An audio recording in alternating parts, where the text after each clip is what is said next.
What if everything you've been told about motivation is a lie? You've heard it before. You need to stay motivated to succeed. Find your why. Keep pushing forward. But what if all those motivational quotes, seminars, and Instagram posts are just sugar pills? What if they're creating addicts instead of achievers? Motivation is the key to achieving success. Research in psychology shows that extrinsic motivation, external triggers, plays a crucial role in initiating action, which can then evolve into intrinsic motivation. Abraham Maslow's hierarchy of needs explains that humans have an innate drive to grow and reach self-actualization. I'm not just handing out sweet words. I'm helping people unlock their potential in a measurable, scientific way. Take someone like LeBron James, for example. Early in his career, he was driven by external factors like fame and recognition. But over time, those external pushes transformed into a deeper internal drive to be the greatest basketball player of all time. That's what I do. I help people take that first step so they can build momentum. Oh, come on. What you call a motivation is just a temporary illusion you're selling to people. They show up at your seminars, feel pumped for a few days, and then go back to their old lives because there's no deep internal reason to keep going. You know what you're really giving them? Inspiration, not motivation. Real motivation comes from within, not from some flashy quotes or heroic stories you dish out. And here's the kicker. Motivational phrases are like drugs. People get hooked on hearing those feel-good lines, but once the high wears off, they're back to square one. Look at all those gym memberships people buy in January. By February, 80% of them have stopped going. Why? Because they didn't have a real why. Your seminars are just a band-aid on a bullet wound. Inspiration and motivation aren't mutually exclusive. They complement each other. Studies by DC and Ryan in self-determination theory show that while intrinsic motivation is stronger, extrinsic motivation is still essential as a starting point. I use techniques like neuro-linguistic programming, NLP, and principles of positive psychology to help my audience build long-term habits. This isn't just a fleeting high, it's the first step toward real transformation. If motivation is a drug, then it's the kind of drug that helps people break out of stagnation. Think about it. How many people would have started their businesses if they hadn't heard someone like Tony Robbins tell them they could? Sometimes people just need permission to dream bigger. Haha, momentum from short-term inspiration? That's like drinking coffee. The buzz fades fast. Do you really think people can change just because they felt pumped after hearing your success stories? Come on, that's just temporary euphoria. Real motivation doesn't come from the outside. It comes from within. For example, when someone works 3 jobs to put food on the table for their kids, that's genuine motivation because it's rooted in something deeply personal. What you're offering is just an illusion of motivation without any real foundation.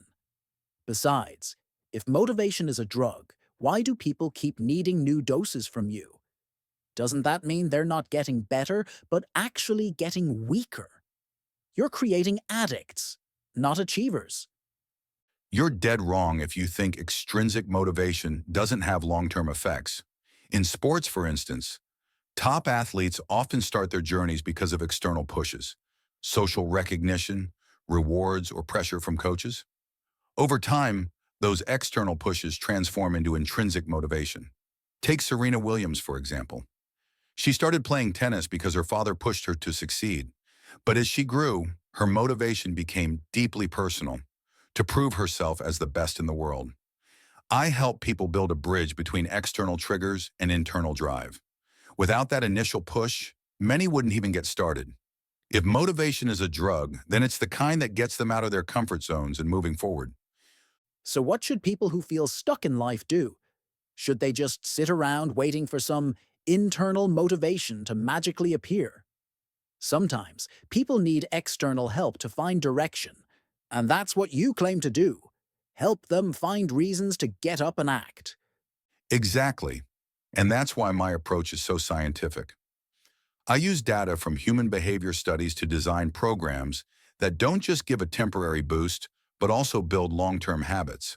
For example, research by BJ Fogg at Stanford shows that small, consistent changes can lead to massive transformations. I'm not just handing out words, I'm providing practical tools for real change. If motivation is a drug, then it's the kind that helps people build productive habits. Look at someone like Oprah Winfrey.